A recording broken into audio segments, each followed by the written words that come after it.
Hello guys, so in today's video, I'm going to show you how to adjust brightness on a Canva video. This is especially useful if your footage looks a little too dark, too flat, or overly bright right out of the camera. By the end, you'll know exactly where to find the brightness control and how to make a simple, clean adjustment that looks good across your entire clip, whether you're creating product videos, ads, or social content for your Shopify store. First, open your project in Canva and head to the specific page where your video lives. If your project has multiple pages, use the page thumbnails to navigate to the one that shows your video. This is important because brightness adjustments apply per page, so you want to make sure you're editing the correct clip. Once you're on the right page, click directly on the video to select it. You'll know it's selected when you see a highlight or handles around the clip, and the top toolbar updates with editing options. If you don't see those options, just click again to make sure the video itself, not the background or another element, is selected. Next, look at the top toolbar and click Edit. This opens Canva's editing panel on the left side of your screen, where all the video-specific controls live. In that left panel, find and click Adjust. Adjust is where Canva keeps the fundamental visual controls for your clip,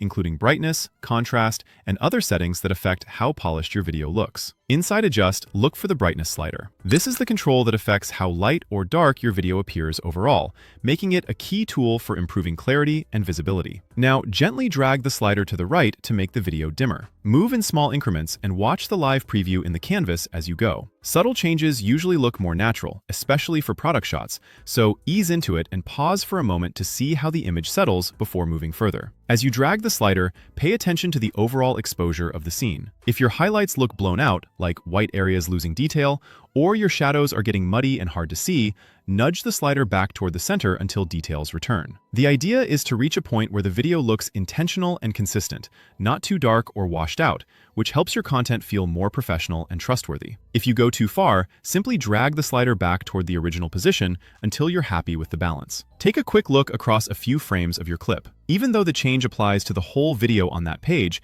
it's helpful to skim through a bit of the footage to confirm that your adjustment works well across different moments, especially if lighting shifts within the shot or if the subject moves. Once you like what you see, that's it. Your brightness adjustment is applied, and Canva will keep your change with the project automatically. You can always revisit Edit, open Adjust, and refine the brightness slider later if your video needs a little more fine-tuning, such as after adding text, graphics, or branding elements. Thanks for watching. Now you know exactly where to go and what to tweak to adjust brightness on a Canva video quickly and confidently, so you can create cleaner, more professional-looking videos for your brand without overcomplicating the editing process.